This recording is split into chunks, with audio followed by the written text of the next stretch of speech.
So welcome guys. चलिए start करने जा रहे हैं यूएस टैक्सेशन ऑफ अमेरिका के टैक्सेशन के बेसिक टैक्स स्ट्रक्चर को हम यहां पर समझने जा रहे हैं। देखिए, अगर आपने टैक्स के बेसिक्स को ही बहुत अच्छे से स्ट्रॉन्ग किया ना, तब जाकर आपको बहुत अच्छे से मास्टरी अचीव कर पाएंगे आप यूएस टैक्सेशन में।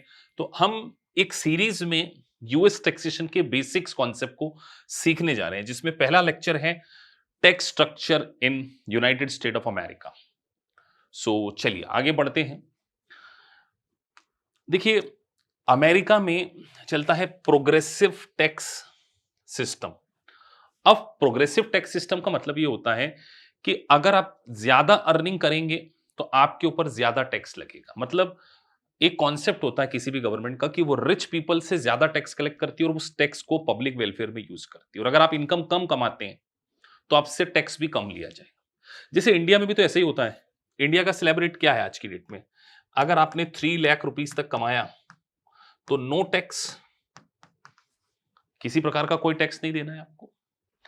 3 लाख के ऊपर जाते हैं तो आपके ऊपर 5% की रेट होती है, फिर 10% की रेट होती है, तो एक स्लैब बना होता है। तो इसी तरीके से अमेरिका भी किसके ऊपर काम करता है? Progressive, higher tax rate on higher level of income. In the United States, the federal individual income tax is 10 to 37। मतलब जो लोएस्ट रेट है इनकम टैक्स का वो 10% है, और जो हाईएस्ट ब्रैकेट है वो आपका 37% है। तो इसका मतलब सर, जितनी ज्यादा इनकम कमाएंगे उतना ज्यादा हमें अगर टैक्स देना है। उसी सिस्टम को हम क्या बोलते हैं? Progressive tax system. Similarly India में भी यही कॉन्सेप्ट है। तो सर वहां के स्लैब रेट कैसे हैं? तो देखिए, अमेरिका में एक इंडिविजुअल को कुछ कैटेगरी में बांटा गया है। सबसे पहले हम बात करें सिंगल टैक्स फाइलर। मतलब एक व्यक्ति है, वो मैरिड नहीं है, लेकिन और वो अपना सिंगल के रूप में रिटर्न फाइल कर रहा है। एक है मैरिड इंडिविजुअल फाइलिंग ज्वाइंटली, और एक है head of the house hold. आप प्रीवियस लेक्चर में देख सकते हैं, तीनों के बीच में मैंने डिफरेंस बताया है।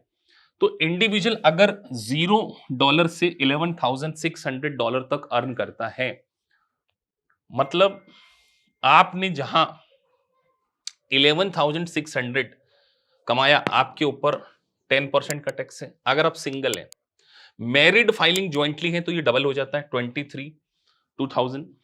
और head of the house hold के लिए 16,550।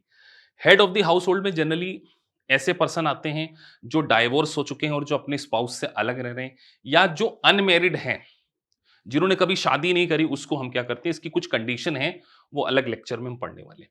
तो sir for married individual filing jointly के लिए 23,000, और जैसे ही इनकम 11,000 के 11,600 के ब्रैकेट के ऊपर पहुंचती है 47,150, तो टैक्स रेट क्या हो जाता है? 12%। और देखिए, अगर नीचे आपको शायद दिख रहा है कि नहीं, 6,09,350 या उससे ज्यादा है तो 37।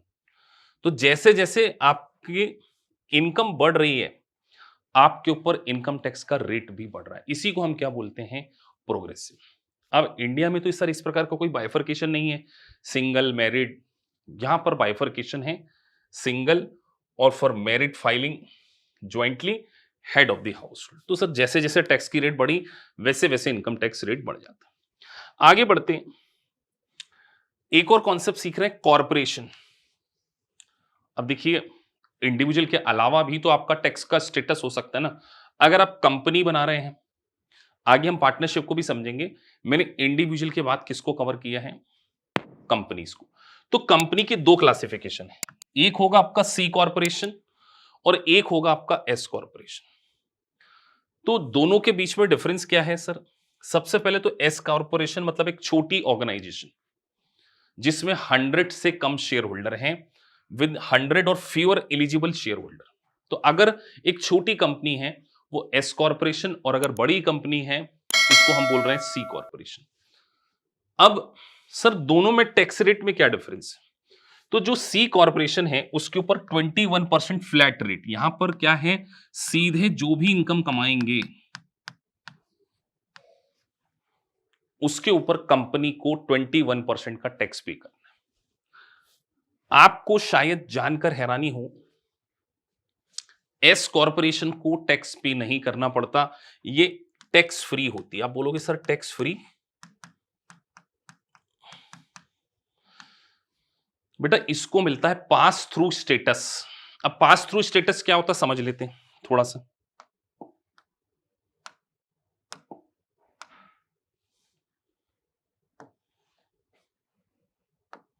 पास थ्रू स्टेटस को हमने समझना है। जैसे ये एस कॉर्पोरेशन, ठीक है, एस कॉर्पोरेशन इन्होंने एक साल में $10,000 कमाया, है ना। अब इस कंपनी में 3 शेयर होल्डर है, मान के चलिए तीनों का शेयर इक्वली है, तो इसको हम थोड़ा राउंड फिगर में आ जाए, इसलिए थोड़ा सा $1,20,000 ले लेते हैं। ये किसने कमाया, एस कॉर्पोरेशन, और इसके 3 शेयर होल्डर ए, बी और सी। तो एस कॉर्पोरेशन टैक्स नहीं भरेगी, ये जो प्रॉफिट है इनको डिस्ट्रीब्यूट कर दिया जाएगा। तो तीनों के हिस्से में कितना आ गया, इसका आ गया 40,000, है ना, 40,000।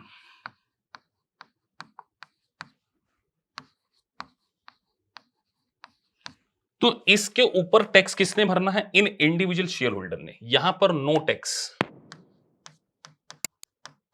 तो जब ये अपना इंडिविजुअल का रिटर्न फाइल करेंगे, जो कि होगा फॉर्म नंबर 1040, तो ध्यान रखिए एस कॉर्पोरेशन जो है वो टैक्स नहीं पे करती है, उसके शेयर होल्डर को पे करना पड़ता। तो 120 कमाया, 120 में तीनों का हिस्सा हमने इक्वल मान लिया, तो तीनों को 40,000 पर क्या करना पड़ेगा, 1040 फॉर्म नंबर होता है इंडिविजुअल के लिए, उसके ऊपर टैक्स। क्योंकि यहां पर उन्होंने जो टैक्स को क्या कर दिया है, पास ऑन कर दिया, यही है एस कॉर्पोरेशन। तो जो हम पढ़ रहे थे,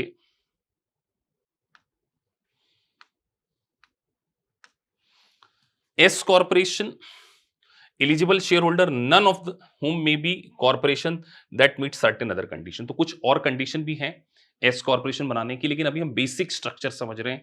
सर बेसिक स्ट्रक्चर में एक बात हमको समझ में आ गई कि एस कॉर्पोरेशन को टैक्स नहीं पे करना पड़ता, वो अपने टैक्स का बर्डन पास ऑन कर। सी कॉर्पोरेशन को टैक्स का बर्डन खुद के ऊपर भी आता है और शेयर होल्डर के ऊपर भी आता है। अब आप यहां पर डबल टैक्सेशन लग जाता है। सर कैसे डबल टैक्सेशन लग जाता है, सबसे पहले समझिए कि जो सी कॉर्पोरेशन है जो भी प्रॉफिट कमाएगी उसके ऊपर 21% का टैक्स पे करेगी। आगे समझते हैं डबल टैक्सेशन का। जैसे ये सी कॉर्पोरेशन, ठीक है, इसने कमाया 1,20,000, इसको 21% से टैक्स देना पड़ेगा। तो 1,21% का जो भी निकालेंगे आप, उसके ऊपर टैक्स कौन पे कर देगा, सी। अब क्योंकि ये प्रॉफिट था, ठीक है, अल्टीमेटली सी कॉर्पोरेशन क्या करेगी, इस प्रॉफिट को क्या कर देगी सर, डिस्ट्रीब्यूट कर देगी। डिस्ट्रीब्यूशन टू किसको, टू शेयर होल्डर।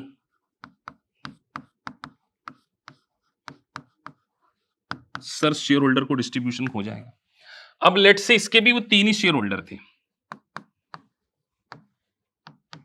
वही ए, बी और सी, और तीनों के हिस्से में 40K आ गया।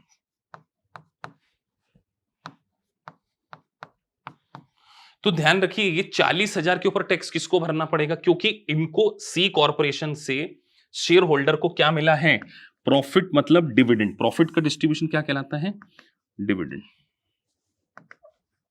ये क्या मिला है इनको, डिविडेंड। तो एक ही इनकम के ऊपर पहले सी कॉर्पोरेशन ने भी टैक्स पे किया 120 के ऊपर 21%, और जब इस 120 को अपने शेयर होल्डर को बांट दिया, तो शेयर होल्डर ने अपनी इंडिविजुअल इनकम में डिविडेंड जो मिला है उसके ऊपर इन्होंने टैक्स दिया है। तो सर सी कॉर्पोरेशन को एक डिसएडवांटेज है कि एक तो इन्हें फ्लैट रेट से टैक्स पे करना पड़ता है, और उसके बाद जो शेयर होल्डर डिविडेंड रिसीव करते हैं उसके ऊपर भी टैक्स किसको भरना पड़ता है, शेयर होल्डर को भी क्या करना पड़ता है, टैक्स भरना पड़ता है। तो सर दो तरीके समझे, एस कॉर्पोरेशन और सी कॉर्प। अब एस कॉर्पोरेशन की पूरी कंडीशन को समझेंगे, लेकिन बेटा बेसिक के ऊपर स्ट्रांग होना चाहिए, दिमाग में बैठा होना चाहिए। S corporation pass through status, यहां पर कोई पास थ्रू स्टेटस नहीं मिलता है। आगे बढ़ते हैं। अब हम डिस्कस कर रहे हैं taxable income versus non taxable income, ये बड़ा इंपॉर्टेंट कॉन्सेप्ट है। वर्ड क्या लिखा है? Taxable versus non taxable. देखिए, इनकम टैक्स जो है वो बहुत ही सेल्फिश एक्ट है। क्या है सेल्फिश? उन्होंने definition they the, generally amount included in your income is taxable, मतलब हर प्रकार की इनकम टैक्सेबल होती है। क्या लिखा है? ये जनरली वर्ड के ऊपर बड़ा ध्यान देना। Generally amount included in your income is taxable unless it is specifically exempted by law. मतलब इनकम टैक्स में कोड चलते हैं जिसको बोलते हैं आईआरसी, इंटरनल रेवेन्यू कोड। अगर स्पेसिफिकली कोड में कोई बात मेंशन है कि ये वाली इनकम के ऊपर टैक्स नहीं देना, तो उसको एग्जाम बोलेंगे। इसके अलावा सभी प्रकार की इनकम के ऊपर टैक्स देना। इसका मतलब आप सड़क पे जा रहे हैं, आपको एक ब्रीफकेस मिलता है, उसके अंदर $10,000 है, आपने रख लिए और बाद में इनकम टैक्स डिपार्टमेंट को पता चल गया कि आपको तो सड़क के ऊपर $10,000 मिले थे, कि उसके ऊपर भी वो क्या ले लेगी? टैक्स ली। तो उन्होंने क्या बोला? Generally amount included in your income is taxable unless it is specifically exempted by law. Income that is taxable must be reported on your return and it is subject to tax. और एक और line important है, income that is non taxable may have to be shown on your tax return but it is not tax. मतलब sir income tax का return file करेंगे तो exempted income as well as taxable income दोनों को show करना पड़ेगा। Non taxable income के ऊपर टैक्स नहीं लगेगा, टैक्सेबल इनकम के ऊपर टैक्स लगेगा। सर नॉन टैक्सेबल इनकम की एग्जांपल, जैसे एलिमनी मनी एक एग्जांपल दिया। अगर हस्बैंड और वाइफ का डाइवोर्स हो जाता है और हस्बैंड अपनी वाइफ को एलिमनी मनी देता है आफ्टर 2018, तो जो भी वाइफ वो पैसा रिसीव करेगी वो उसकी इनकम नहीं माना जाएगा, क्योंकि स्पेसिफिकली सेक्शन में बोल दिया गया कि वो नॉन टैक्सेबल। तो alimony money non taxable. Sir बच्चों की देखरेख के लिए पैसा दिया, हस्बैंड वाइफ का तलाक हो गया, हस्बैंड ने बोला कि अपने बच्चे उनके टेक केयर के लिए मैं आपको $20,000 पर मंथ पे करूंगा, कोई टैक्स नहीं। इनकम टैक्स डिपार्टमेंट ने स्पेसिफिकली बोला नॉन टैक्स। सर इनहेरिटेंस या गिफ्ट में आपको कोई प्रॉपर्टी मिल जाती है, पुश्तैनी कोई आपको प्रॉपर्टी गिफ्ट मिलता है, आपको हेल्थ केयर बेनिफिट मिलते हैं कंपनी की तरफ से, आप किसी बच्चे को अडॉप्ट करते हो और गवर्नमेंट आपको सपोर्ट करती है कि, या आपका एम्प्लॉयर आपको सपोर्ट करता है कि यार आपने बच्चा अडॉप्ट किया है, आप यूएस में सोशल वेलफेयर कर रहे हो तो आपको जो भी पेमेंट मिल रहा है। तो जितने भी वेलफेयर पेमेंट है सबकी अलग अलग कैटेगरीज बनी। तो सर स्पेसिफिकली जो चीज मेंशन है उसके ऊपर टैक्स नहीं लगेगा। इसके अलावा सारी की सारी इनकम के ऊपर हम क्या कलेक्ट करेंगे? टैक्स कलेक्ट करेंगे। अब हम अगले सेगमेंट में जो बात कर रहे हैं स्टैंडर्ड डिडक्शन। देखिए, एक कंट्री की पॉलिसी हो सकती कि हम टैक्स तो लगाएं, लेकिन क्या हर व्यक्ति से टैक्स ले ले? एक छोटा सा पर्सन या केवल वो $5,000 अर्न कर रहा है, वो अपने टेक केयर में ये खर्चा कर दे, तो क्या गवर्नमेंट इसके ऊपर टैक्स मांग ले? तो गवर्नमेंट ने एक स्पेसिफिक अमाउंट क्या कर दिया है? सेट कर दिया, dollar amount that IRS let you subtract from your adjusted gross income. तो जो आपकी ग्रॉस इनकम होगी, जो ग्रॉस इनकम होगी उसमें से स्टैंडर्ड डिडक्शन मिल जाएगी। जैसे इंडिया में भी तो 2.5 लाख, अभी पहले 2.5 लाख थी, अब शायद 3 लाख हो गई। कोई पर्सन 3 लाख कमाता है तो क्या उससे टैक्स ले लेते हैं? तो ऐसे ही एक स्टैंडर्ड अमाउंट आपकी एडजस्टेड ग्रॉस इनकम में से सब्सट्रैक्ट कर दी जाएगी। इसका मतलब सर टैक्स नहीं लेंगे।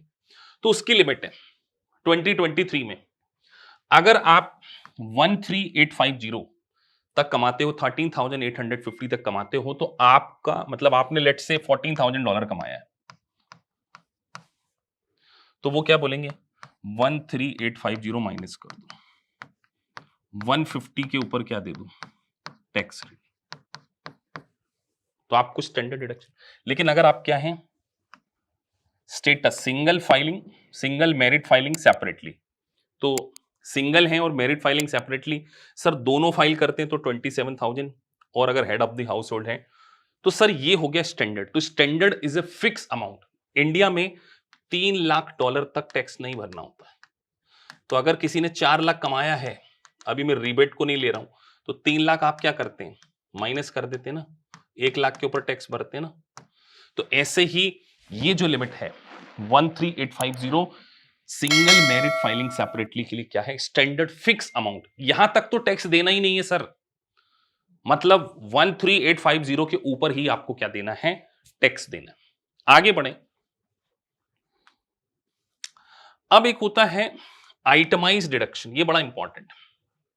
देखिए आइटमाइज का मतलब होता है गवर्नमेंट चाहती है कि आप कुछ एक्सपेंडिचर अगर कर रहे हैं, कोई इन्वेस्टमेंट कर रहे हैं, तो उसकी हम आपको डिडक्शन दे दें। तो आइटमाइज है एक लिस्ट ऑफ एक्सपेंडिचर। क्या है आइटमाइज डिडक्शन? अलाउ इंडिविजुअल, तो सबसे पहली बात सर केवल इंडिविजुअल, ये बड़ा इंपॉर्टेंट। आइटमाइज कॉर्पोरेशन को नहीं मिलेगा, कंपनीज को नहीं मिलेगा, केवल किसको मिलेगा, individual. Subtract designated expenses from the taxable income. ध्यान रखिए, या तो आप आइटमाइज ले सकते हैं या आप स्टैंडर्ड, दोनों में से जिसमें आपको ज्यादा बेनिफिट है। या ये कहें आइटमाइज मतलब एक लिस्ट ऑफ एक्सपेंडिचर जो अगर आपने किया तो आपको इनकम में से माइनस हो जाएगा। लेकिन एक कंसेप्ट है यहां पर, आइटमाइज और standard deduction, whichever is higher उसकी डिडक्शन ले सकते हैं। जैसे कि समझाएंगे, आपने होम लोन ले रखा है, उसके ऊपर इंटरेस्ट पे किया, लेट से $20,000, ठीक है सर। आपकी ग्रॉस इनकम थी $30,000, तो यहां से 13,850 माइनस करूं या 20 करूं, आप बताइए। तो सर आप ही ने तो बोला आइटमाइज और standard deduction whichever is higher, दोनों में से जो ज्यादा है। तो ऑब्वियस सी बात है मैं 13850 की जगह क्या कर लूंगा, लेकिन ये एक लिस्ट ऑफ एक्सपेंडिचर, इसका डॉक्यूमेंट मुझे मेंटेन करना पड़ेगा। तो मैं यहां से 30,000 में से 20,000 को क्या करता हूं, माइनस करता हूं, बचा 10,000। इसके ऊपर मुझे क्या करना पड़ेगा, टैक्स देना। तो सर वो लिस्ट ऑफ एक्सपेंडिचर क्या है, वो लिस्ट ऑफ एक्सपेंडिचर है आपने लोन लिया है होम के लिए, उसके ऊपर इंटरेस्ट पे कर दो। आपने कोई प्रॉपर्टी टैक्स का पेमेंट किया है, वो माइनस कर सकते हैं। चैरिटेबल डोनेशन ले रहे हैं, वो माइनस कर सकते हैं। कोई कैजुअलिटी लॉस आपके यहाँ चोरी हो गई, उसकी भी डिडक्शन देना आइटमाइज, आपको प्रूफ करना पड़ेगा चोरी हुई। आपने कोई प्रीमियम पे किया है या कोई मेंटल और मेंटल नहीं, मेडिकल और डेंटल एक्सपेंसेस किए हैं, तो ये आइटमाइज। तो सर स्टैंडर्ड डिडक्शन और आइटमाइज दोनों में से जो ज्यादा होता है उसका हम क्या ले लेते हैं, बेनिफिट क्लेम कर लें। आगे बढ़ते हैं, अब एक और कॉन्सेप्ट हमने समझना है जिसको हम बोल रहे हैं टैक्स क्रेडिट। देखिए टैक्स क्रेडिट का मतलब क्या होता है, जैसे आपने 40,000 की इनकम कमाई, आपने 15,000 का आइटमाइज क्लेम कर लिया, 25,000 आपकी इनकम हो गई। इस 25,000 के ऊपर लेट से आपको 10% टैक्स देना है, तो कितना बना 25। ये आपकी टैक्स लायबिलिटी है, 25,000 का 10%। कुछ क्रेडिट ऐसी होगी जो आपको टैक्स में से माइनस कर दिया जाएगा। जैसे यूएस गवर्नमेंट चाहती है कि आप आपके बच्चों को पढ़ाएं, तो उन्होंने बोल दिया चाइल्ड टैक्स क्रेडिट या अमेरिकन टैक्स क्रेडिट, बहुत सारी क्रेडिट्स पढ़ेंगे। तो लेट से आपको क्रेडिट मिल गई $1,000, तो टैक्स में से जो माइनस होता है तो ये आपका नेट टैक्स कितना होगा। तो सर जो टैक्स क्रेडिट होती है वो आपकी फाइनल टैक्स लायबिलिटी में से माइनस होता है, तो इसको हम बोलते हैं एडजस्टेबल। और एक होती है रिफंडेबल। रिफंडेबल का मतलब समझिए और नॉन रिफंडेबल। आपका सर यहां पे टैक्स बना था 2500, अगर क्रेडिट 3500 हो तो नेगेटिव तो जा नहीं सकता, 1000 आपको क्या कर देंगे, रिफंड कर देंगे। $1,000 आपको रिफंड मिल सकता है, उसको हम बोलते हैं रिफंडेबल। तो रिफंडेबल तब आता है जब वो क्रेडिट का अमाउंट आपकी टैक्स लायबिलिटी से ज्यादा हो। सर अगर वो नॉन रिफंडेबल है तो बेटा 2500 में से 25 माइनस करो, बाकी 1000 कैरी फॉरवर्ड हो जाएगी और उसको आप नेक्स्ट ईयर में क्या कर सकते हो, क्लेम कर सकते हो। तो आपको टैक्स स्ट्रक्चर पता होना चाहिए कि sir standard deduction, itemised, credit, progressive tax system, ये बेसिक कॉन्सेप्ट आपके स्ट्रांग होंगे। ये सारी चीजें चाहे आप पार्ट 1 पढ़ें, पार्ट 2 पढ़ें और पार्ट 3 पढ़ें, सभी जगह काम आने वाली। और सबसे अच्छी बात, जब आप यूएस टैक्सेशन की जॉब के लिए इंटरव्यू देने जाएंगे ना, वहां पर भी आपसे इस प्रकार के क्वेश्चंस पूछे जा सकते हैं। मतलब बेसिक लेवल आपका बहुत स्ट्रांग होना चाहिए, तभी आप इनरोल्ड एजेंट की एग्जाम को फर्स्ट अटेम्प्ट में पास करें।